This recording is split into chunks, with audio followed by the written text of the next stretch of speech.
Assalamualaikum warahmatullahi wabarakatuh. Baik.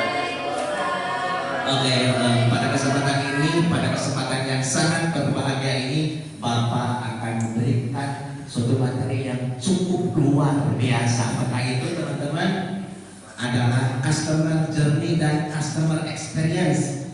Oh iya, apakah itu makhluk customer journey dan customer experience? Sudah pernah dengar customer experience itu apa ya? Apa Pak? Penasaran? Pernah dengar lu? Dari siapa?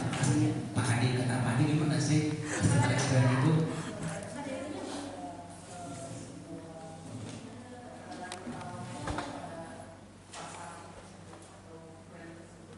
Pandangan atau interaksi yang adanya.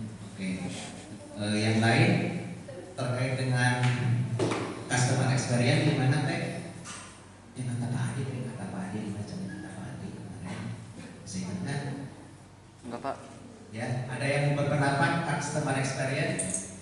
Oke, customer experience ada yang berpendapat experience itu dari bahasa Inggris ya. Experience itu apa ya? Kira-kira pengalaman ya. Pengalaman ini kaitannya sangat erat sekali dengan teman-teman semuanya. Bisa next ya, itu next dengan evolusi marketing gitu ya.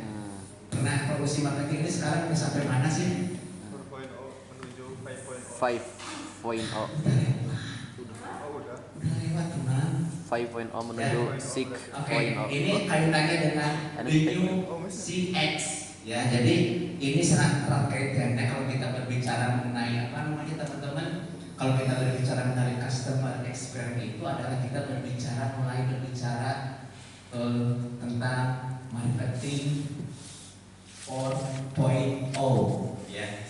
Ada teman-teman yang tahu apakah marketing evolusi marketing dari marketing 1 dulu ya, bedanya dengan 2, bedanya dengan 3 dan 4 itu apa sih teman-teman? Ada yang mau raise enggak? Yang mau berpendapat tentang evolusi marketing ya, bisa berpendapat marketing marketing 1.0 itu apa sih, makhluk apa? Sebelum kita nanti kan akan berbicara tentang customer experience ya. Oke, the next customer experience itu dibahas di dalam marketing 4.0. Tetapi sebelum kita berbicara marketing 4.0, kita juga harus tahu tanggalnya ya teman-teman. Nggak ujuk-ujuk istilah yang ada di atas, itu kan kita harus ada berstep-step gitu ya, supaya kita juga tahu ketika kita sekarang ini berada dalam era marketing apa. Karena memang makin kesini ini teman-teman semuanya terkait preferensi customer ini cukup luar biasa ya. Perubahannya sangat begitu cepat. Berbeda ketika kita melakukan segmentasi pasar beberapa dekade tahun belakangan gitu ya. Karena memang tidak ditunjang oleh teknologi yang mumpuni teman-teman semuanya ya. Jadi dengan kehadiran AI ya, dan dengan kehadiran big data itu kita akan lebih terpersonalisasi melihat segmen dari customer tersebut. Sebelum kita berbicara tentang hal itu, Bapak juga ingin tahu bagaimana step-step dari marketing 1.0 ya. Ada yang berpendapat teman-teman semuanya? Oke. Karena berhubung waktu ya, kalau kita menunggu bisa terlalu lama ya. Marketing 1.0 itu adalah kita tahu mungkin kalau kita berbicara tentang marketing modern, jadi orang pertama yang cukup lengkap jadi perguruan tinggi yang berbicara mengenai marketing modern adalah siapa tokohnya? Tahu tokoh marketing modern, tahu nggak? Tahu? Tokoh siapa? Bill Kotler ya, bagus ya. Oke, tangan untuk teman Anda yang cukup luar biasa ya. Ya. Oke, jadi beliau itu mulai menulis tentang marketing itu ya, marketing modern itu yang dibuat oleh siapa tadi? Bill Kotler itu pada tahun berapa? 1950 ya. Ini karena memang terinspirasi dari marketing yang berada di negeri apa? Bill Kotler itu ada di mana ya? Dari Tasik atau di mana? Bill Kotler Di Bandung. Di Bandung. Bill Kotler itu ada di mana? United State. Kalau United Kingdom di mana? ya. Nah, itu dia mulai menulis aktif pada tahun 1950 ya. Oke, dan pada waktu itu memang kondisi dari customer di Amerika Serikat itu adalah ketika negara tersebut baru menyelesaikan dalam tanda kutip mereka itu menang di dalam Perang Dunia Kedua gitu ya teman-teman semuanya. Sehingga dampak dari kemenangan tersebut kondisi perekonomian di negeri Amerika Serikat itu cukup makmur gitu ya teman-teman semuanya. Ini ditandai dengan pendapatan per kapitanya yang cukup luar biasa dan mereka disimpulkan mempunyai penghasilan yang sangat-sangat lebih bukan cukup lagi tapi lebih gitu ya teman-teman semuanya ya. Nah, dengan kondisi tersebut maka lahirlah marketing 0.0. Nah, seperti apa makhluk dari marketing 1.0 tersebut? Jadi pada waktu itu ketika ekonomi sedang hebat-hebatnya di Amerika Serikat gitu ya, di mana mereka mempunyai penghasilan bahkan berlebih, maka ketika itu setiap industri atau perusahaan kebetulan setelah Revolusi Prancis itu tahun 1927 ya, di Prancis ini sudah mulai menggunakan produk massal, sudah mulai terkenal pada waktu itu. Tapi dalam hal ini setelah melihat mereka menang dan rakyatnya makmur, maka perusahaan atau industri ini dia membuat suatu fitur lengkap terhadap suatu produk gitu ya. Jadi menciptakan produk yang sempurna, artinya jualan produk apapun gitu ya dengan fitur-fitur yang lengkap akan dipastikan lakukan. Nah, karena apa? Mereka banyak uang, makanya bahkan mungkin nawar lagi ada lagi barang yang lain yang keluaran baru atau gimana akan menantang gitu ya. Nah, itulah gimana pada awal-awal evolusi marketing modern pada era marketing 1.0 gitu ya yang ditulis oleh Philip Kotler, di mana ini adalah era produk sentrik ya, bukan produk entrik ya, produk sentrik. Jadi apa tuh produk sentrik itu Pak? Produk sentrik tahu? Jadi produk sentrik itu adalah berkaitan berfokus kepada produk, itu bisnis itu berfokus kepada produk. Jadi bikin produk yang bikin produk yang kualitas bagus pasti akan laku. Itu adalah marketing 1.0 gitu ya. Oke teman-teman, cukup jelas ya kriteria dari marketing 1.0. Udah ini ya. Jadi mana masyarakatnya mempunyai kelebihan uang gitu, sehingga perusahaan memilih bisnisnya ini adalah produk sentrik, yaitu membuat suatu produk yang dengan fitur yang sempurna selengkap mungkin ya gitu ya. Nah teman-teman semuanya, kita 20 tahun kemudian gitu ya, sekitar tahun 1970 kira-kira di Amerika terjadi apa? Teman-teman tahu nggak? Di Amerika tahun 1970 terjadi apa? Terjadi perang lagi nggak? Krisis ekonomi. Nah, terjadi krisis ekonomi yang menyebabkan gimana tuh kalau terjadi krisis ekonomi terhadap rakyat atau masyarakatnya itu? Kelaparan. Inflasi. Ya, inflasi yang cukup tinggi ya, sehingga daya belinya gimana kira-kira? Daya belinya turun, dan kalau daya belinya naik kan lebih kuat ya. Daya beli itu kemampuan untuk membeli suatu produk. Kalau tinggi itu bagus, kalau rendah itu justru jelek kan? Kita setuju kan? Ya, daya beli yang cukup rendah sehingga mengakibatkan ketika ditawari produk itu nggak langsung nyantol gitu ya, kayak kita seperti ikan ditawari umpan gitu, umpan apa ya? Bahasa Indonesianya umpan apa? Umpan. Pelet atau apa? Itu langsung nyantol. Karena memang mungkin kalau kita ibaratkan si ikannya itu lagi, kalau misalkan ikannya itu dikasih pikiran terus lagi krismon mau disantap teh mesti kudu mayar kan gitu ya, sehingga dia mereka apa namanya, masyarakat pada waktu itu ketika akan membeli suatu produk akan penuh dengan banyak pertimbangan gitu ya teman-teman semuanya ya, sehingga ini akan memutar suatu industri atau bisnis untuk bagaimana dia bisa bertahan untuk melakukan apa namanya sustainability agar tetap bisa menjual produknya. Jadi dengan apa kira-kira, dengan kondisi apa menurunnya daya beli itu kira-kira strategi apa yang akan dilakukan oleh perusahaan? Ada yang mau diskusi kira-kira gimana tuh? Ya minimal kan dia mikir, tapi kan bagaimana supaya industri ini tetap bisa jualan itu gimana? Ya ada yang tahu? Jadi gimana? Ya.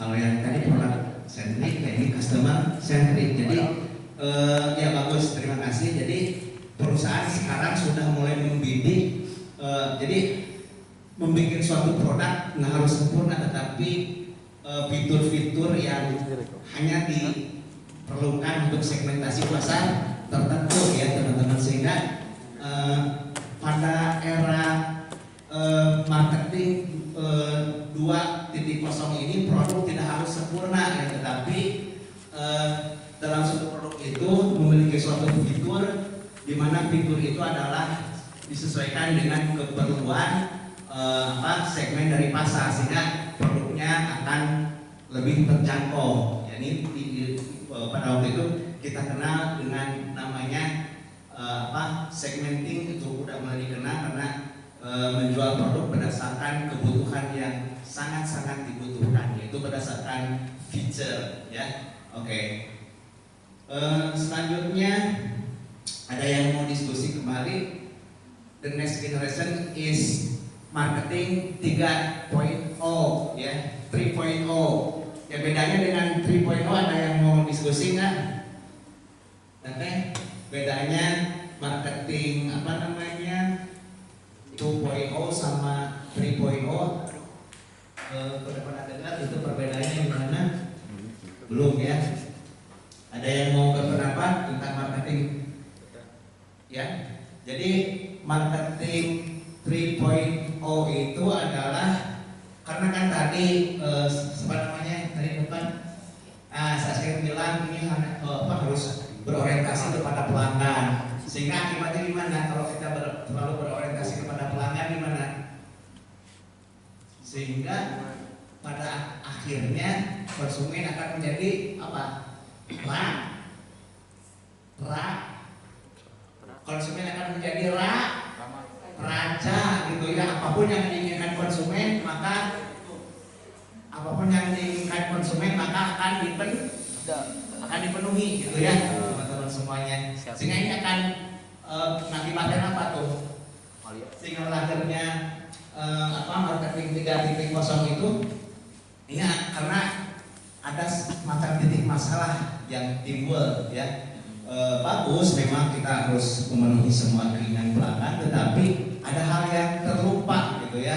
Apa kira-kira teman-teman hal yang terlupa ketika kita memposisikan pelanggan adalah segalanya gitu. Pelanggan adalah seorang raja, apapun yang diinginkan pelanggan harus dipenuhi. Nah ini efeknya akan menimbulkan apa kira-kira teman-teman, sehingga melahirkan marketing 3.0. Ya, ada yang tahu? Ketika kita senantiasa memenuhi keinginan konsumen gitu ya, karena memang keterbatasan sumber daya yang semakin berkurang gitu kan, dan perusahaan hanya memikirkan keuntungan dari penjualan yang sesuai dengan keinginan konsumen, dia lupa sustainability dari suatu bisnis gitu ya teman-teman ya. Seperti misalkan saya sebagai seorang customer ingin produk makanan yang lezat dan enak gitu ya, saya belikan. Tetapi si penjual itu tidak memikirkan sustainability gitu ya, yang pokoknya mah ngejual asal laku, asal saya punya uang gitu ya, tidak melibatkan atau tidak melihat dari aspek-aspek lainnya terkait dengan lingkungan gitu ya.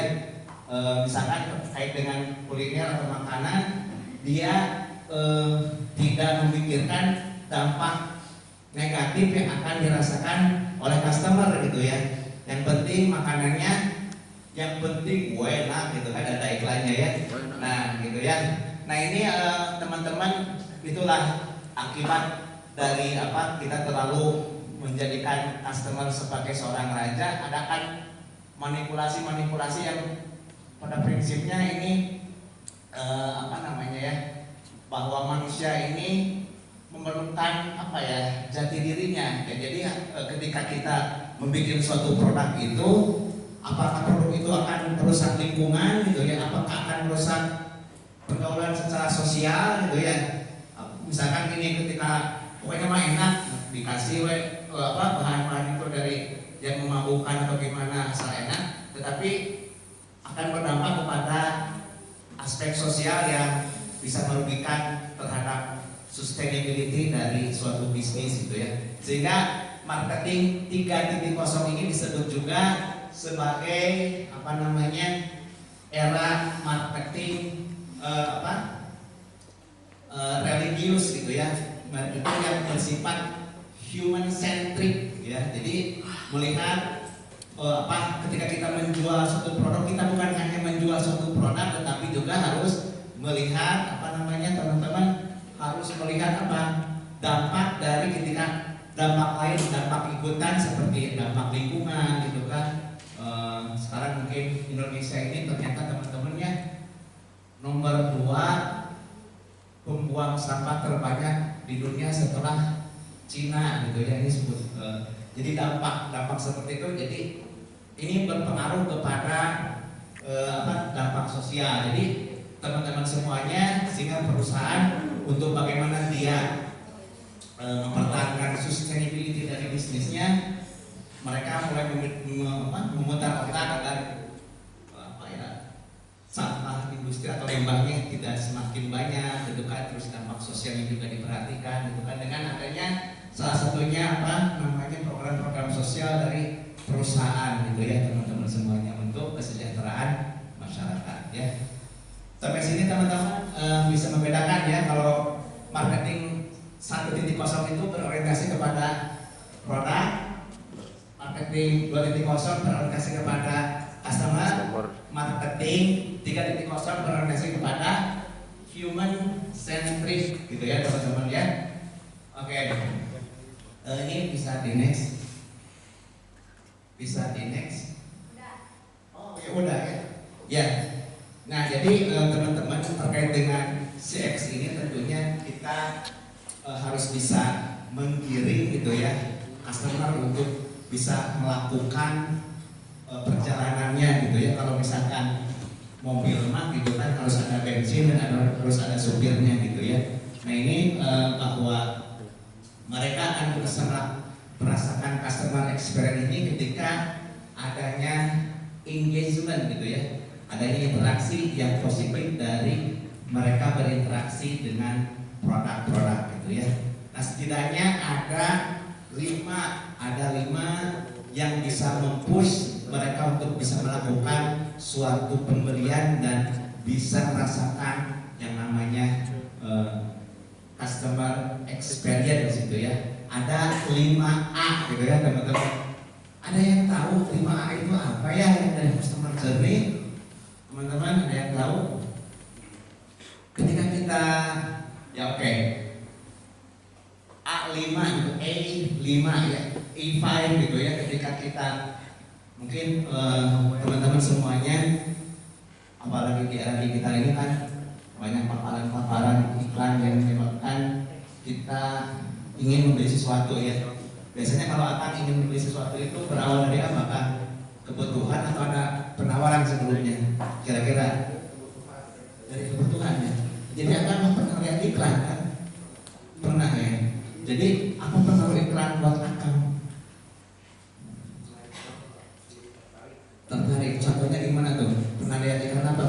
sehingga akan mau beli barang itu gitu.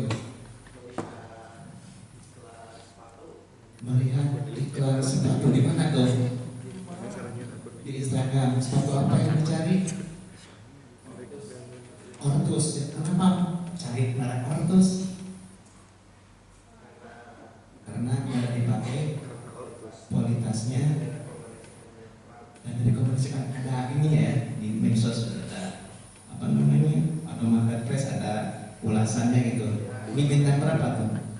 Bintang berapa? Bintang 4,9. Kenapa nggak bintang 5 aja yang dipilih? Itu nggak ketemu ya. Oke. Ya, ketika Anda terpapar dengan tadi 4,9 gitu ya, sehingga muncullah yang dinamakan, ya ini terkait dengan customer journey ya, munculnya yang dinamakan awareness. Ya, awareness itu ketika Anda terpapar dengan tadi ya iklan, terus juga terpapar dengan pergaulan ya Kang ya, misalkan akan ketika bertamu ke siapa, ada memang yang merekomendasikan terkait dengan produk gitu ya. Nah, sehingga kita mau bisa membeli suatu produk ini, terutama yang paling besar karena dari paparan iklan gitu ya, dan yang kedua adalah dari paparan rekomendasi atau advocate gitu ya. Oke, ini digeser lagi teman-teman. Oke, yang selanjutnya yang yang A5 ini baru A1 ya. Yang pertama awareness, yang kedua tahu ya, appeal. Itu gimana tuh? Ketika dia tuh, saya pengen banget gitu kan, udah ngerasain seperti itu ya. Ketika sepatu Ortus ya, akan pernah merasakan hasrat yang tinggi gitu ya, yang untuk bisa memiliki itu karena dengan informasi dari teman juga, pengalaman yang udah pakai kan gitu ya. Nah, itu yang kedua ya. Nah, sehingga memang teman-teman ini tidak bisa dipisahkan ya antara customer experience dan customer journey ya. Nah, setelah itu, setelah Anda tertarik, mungkin kan kalau tertarik kan banyak nanya ya. Jadi yang poin ketiga itu adalah ask gitu ya. Jadi ask itu nanya di medsos gitu kan, terus nanya di mana lagi ya, atau secara online atau secara offline gitu ya. Oke. Terus A yang berikutnya ya adalah act itu apa ya? Dia untuk bisa bertindak gitu ya teman-teman. Bertindak itu apa maksudnya ya? Untuk melakukan apa? Untuk melakukan pembelian gitu ya teman-teman semuanya ya. Oke, itulah yang tetapi di sini teman-teman nanti kita juga akan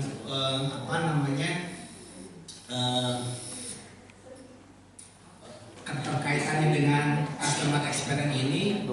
Kita bisa lihat tadi Bapak pada awal perbincangan Bapak terkait dengan marketing 4.0, di mana di marketing 4.0 ini ya. Oh ya, tadi baru 3 ya. Oh, belum dibahas ya marketing 4.0 belum ya?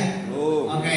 Jadi teman-teman semuanya, dari marketing 1.0 sampai apa tadi 3.0 ini adalah belum terlalu ya, meskipun ada sedikit internet pada waktu itu tahun 1997 ya mulai masuk ke Indonesia, tetapi belum menjadi suatu yang dijadikan suatu bisnis ya, belum adanya dikenal konten. Tapi pada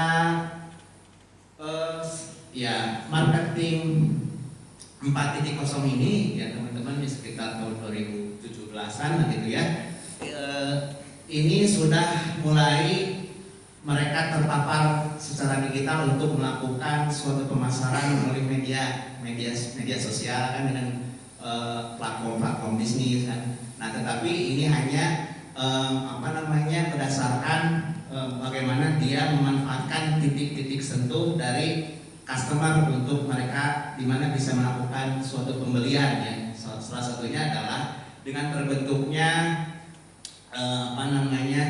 channel-channel marketing gitu ya. Tetapi di sini teman-teman semuanya bahwa dari marketing 1.0 sampai 1.3 itu adalah berkaitan dengan marketing yang tradisional. Maksud tradisional itu adalah dia tidak menggunakan media digital untuk melakukan suatu pemasaran gitu ya. Meskipun memang pada waktu itu sudah mulai bermunculan teknologi, tetapi marketing 1.0 sampai 3.0 tidak menggunakan media pemasaran utamanya dengan digital. Tapi baru muncul the early technology of digital adalah pada marketing 4.0 gitu ya teman-teman semuanya. Nah teman-teman semuanya, tadi Bapak juga udah bertanya ketika membeli produk Orkus itu kan ada ulasan-ulasan ya. Nah dengan ulasan-ulasan tersebut munculnya marketing place, sehingga di situ teman-teman kita bisa melihat ya urutan-urutan dari 5A itu apa? Tahu tadi apa? Yang satunya apa? Awareness. Yang kedua appeal itu apa? Terpesona kalau bahasa singkatnya ya, tertarik ya. Terus gitu ya. Itu dimana banyak nanya asabayong itu kumasi manawi kumaha, nah gitu ya kalau bahasa Sundanya mah. Terus yang keempat ya Pak, bertindak. Terus selanjutnya yang terakhir belum ya, advocate ya. Nah teman-teman, karena di 4.0 ini tadi udah banyak ada ulasannya, udah ada bintang 5 seperti itu, sehingga di situ ciri dari marketing 4.0 itu adalah the new CX ya. The new CX itu tahu ya. Jadi the new itu nggak perlu diterjemahkannya, atau ada yang mau coba menerjemahkan the new CX? Jadi versi terbaru dari customer experience, karena di situ dari teknologi digital dimulai dari nomor berapa tadi, yang nomor 2 itu nomor 3 ya, itu ask itu bertanya. Ini 4.0 ini sangat kental, ciri-cirinya adalah aspek sosial, meskipun menggunakan mulai menggunakan teknologi itu karena memang lebih human centris. Dia bertanya ya ke medsos, terus marketplace, ulasan-ulasannya, dan ada advocate ya. Poin berapa? Poin ketiga dan poin kelima ini kental dengan sosialnya gitu ya, sehingga customer experience saat ini adalah the new CX berdasarkan evolusi dari marketing 4.0 gitu ya. Oke, bisa selanjutnya next. Nah selanjutnya teman-teman ya, kalau marketing 5.0 itu gimana ya? Ada yang mau apa bedanya sih dengan marketing 4.0 gitu ya?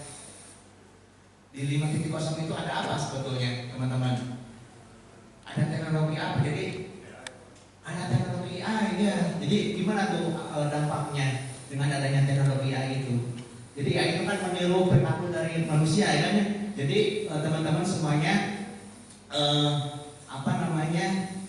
artificial intelligence itu segala bentuk perilaku, baik ucapan atau gerak langkah ya, termasuk juga adanya big data. Di big data itu sangat kental sekali dengan kelahiran artificial intelligence ya. Mungkin teman-teman pernah untuk sekarang itu kalau dikenal dengan semboyan 24/7 gitu kan. Jadi pelayanan selama 24 jam dalam 7 hari gitu ya, dengan menggunakan layanan teknologi AI gitu ya. Sekarang platformnya sangat banyak sekali ya teman-teman. Salah satunya adalah mungkin teman-teman pernah dengar cekat AI, pernah dengar atau pernah nyoba cekat AI? Cekat AI belum, baru dengar. Nah itu teman-teman semuanya dengan meniru perilaku manusia berdasarkan big data. Saya pernah nyoba, ini seperti manusia beneran, jadi dijawab